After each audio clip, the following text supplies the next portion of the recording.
सभी को प्रणाम। आज के इस वीडियो में हम जानेंगे कि वेद और सृष्टि की उत्पत्ति कैसे हुई।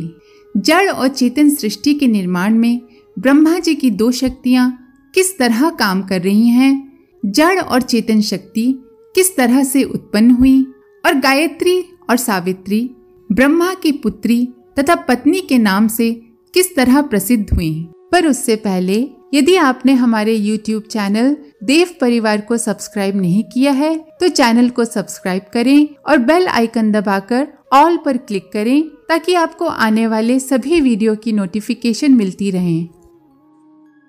सबसे पहले हमें समझना जरूरी है कि वेद कहते हैं ज्ञान को।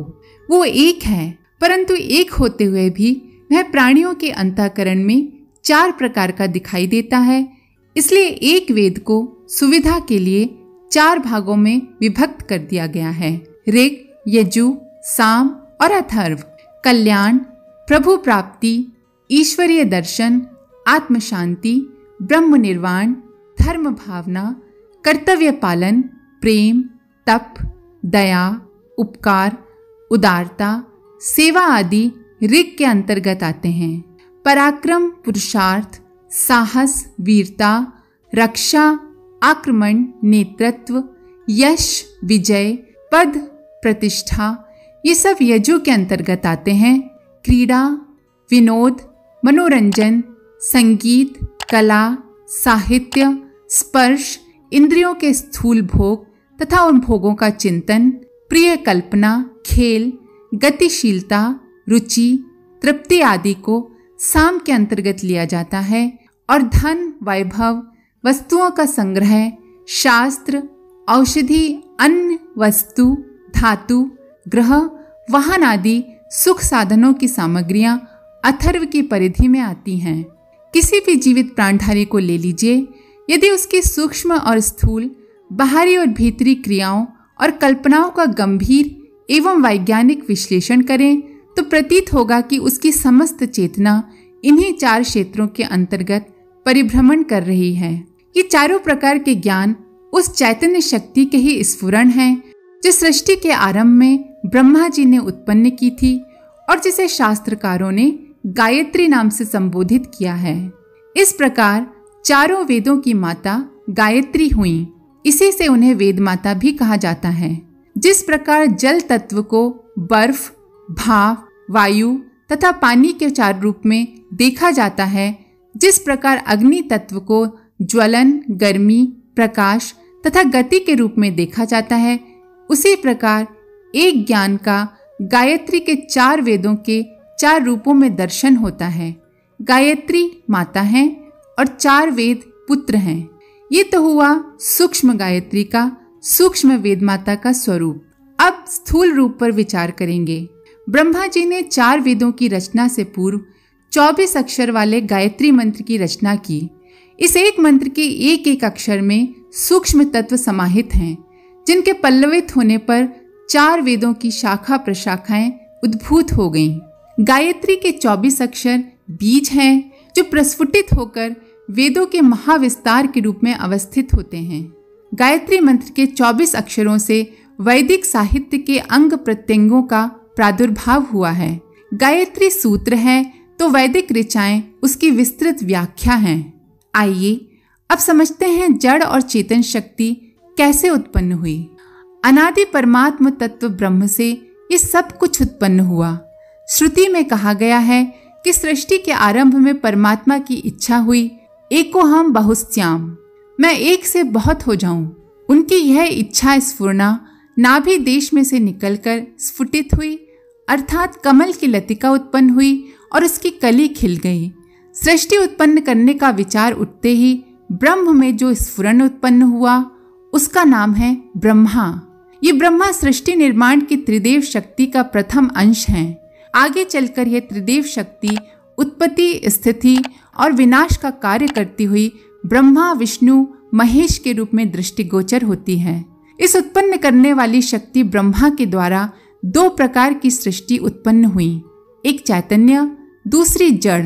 जड़ सृष्टि का संचालन करने वाली शक्ति प्रकृति और चैतन्य सृष्टि का संचालन करने वाली शक्ति का नाम सावित्री है। चैतन्य शक्ति के अंतर्गत सभी जीव आ जाते हैं जिनमें इच्छा, अनुभूति, अहम भाव पाया जाता है। चैतन्य की एक स्वतंत्र सृष्टि है जिसे विश्व का प्राणमय कोश कहते हैं। निखिल विश्व में एक चैतन्य तत्व भरा हुआ है जिसे प्राण नाम से पुकारा जाता है।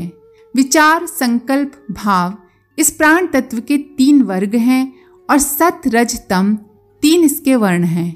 इन्हीं तत्वों को लेकर आत्माओं के स्थूल, सूक्ष्म और कारण शरीर बनते हैं। सभी प्रकार के प्राणी इसी प्राण तत्व से चैतन्यता एवं जीवन सत्ता प्राप्त करते हैं। जड़ सृष्टि निर्माण के लिए ब्रह्मा जी ने पंचभूतों का निर्माण किया। पृथ्वी, जल, वायु, तेज, आकाश के द्वारा विश्व के सभी परमाणुमय पदार्थ बने। ठोस, द्रव, गैस इन्हीं 3 रूपों में प्रकृति के परमाणु अपनी गतिविधि जारी रखते हैं। नदी, पर्वत, धरती आदि का सभी पसारा इन पंच भौतिक परमाणुओं का खेल है। प्राणियों के स्थूल शरीर भी इन्हीं प्रकृति जन्य पंच तत्वों के बने होते हैं। क्रिया, जड़, चेतन दोनों सृष्टि में हैं। प्राणमय चैतन्य सृष्टि में अहम भाव, संकल्प और प्रेरणा की गतिविधियां विविध रूपों में दिखलाई पड़ती हैं। भूतमय जड़ सृष्टि में शक्ति, हलचल और सत्ता इन आधारों के द्वारा विविध प्रकार के रंग, रूप, आकार, प्रकार बनते बिगड़ते रहते हैं। जड़ सृष्टि का आधार परमाणु और चैतन्य सृष्टि का आधार संकल्प है। दोनों ही आधार अत्यंत सूक्ष्म और अत्यंत बलशाली हैं। इनका नाश नहीं होता, केवल रूपांतर होता रहता है। जड़ चेतन सृष्टि के निर्माण में ब्रह्मा जी की 2 शक्तियां काम कर रही हैं, संकल्प शक्ति और परमाणु शक्ति। इन दोनों में पहले संकल्प शक्ति की आवश्यकता हुई, क्योंकि बिना उसके चैतन्य का आविर्भाव नहीं होता और बिना चैतन्य के परमाणु का उपयोग किस लिए होता। अचैतन्य सृष्टि तो अपने में अचैतन्य थी, क्योंकि न तो उसको किसी का ज्ञान होता और न ही उसका कोई उपयोग होता। चैतन्य के प्रगटीकरण की सुविधा के लिए उसके साधन सामग्री के रूप में जड़ का उपयोग होता है। अस्तु, आरंभ में ब्रह्मा जी ने चैतन्य बनाया, ज्ञान के संकल्प का आविष्कार किया। पौराणिक भाषा में ये कहिए कि सर्वप्रथम वेदों का प्रागट्य हुआ। पुराणों में वर्णन मिलता है कि ब्रह्मा के शरीर से एक सर्वांग सुंदर तरुणी उत्पन्न हुई। ये उनके अंग से उत्पन्न होने के कारण उनकी पुत्री हुई। इसी तरुणी की सहायता से उन्होंने अपना सृष्टि निर्माण कार्य जारी रखा। इसके पश्चात उस अकेली रूपवती युवती को देखकर उनका मन विचलित हो गया और उन्होंने उससे पत्नी के रूप में रमण किया। इस मैथुन से मैथुनी संयोजक परमाणुमय पंच भौतिक सृष्टि उत्पन्न हुई। इस कथा के आलंकारिक रूप को, रहस्यमय पहेली को न समझकर कई व्यक्ति अपने मन में प्राचीन तत्वों को उथली और अश्रद्धा की दृष्टि से देखते हैं। वे भूल जाते हैं कि ब्रह्मा कोई मनुष्य नहीं है और न ही उनसे उत्पन्न हुई शक्ति पुत्री या स्त्री है और न पुरुष स्त्री की तरह उनके बीच में समागम होता है। इस सृष्टि निर्माण काल के एक तथ्य को गूढ़ पहेली के रूप में आलंकारिक ढंग से प्रस्तुत करके रचनाकार ने अपनी कलाकारिता का परिचय दिया है।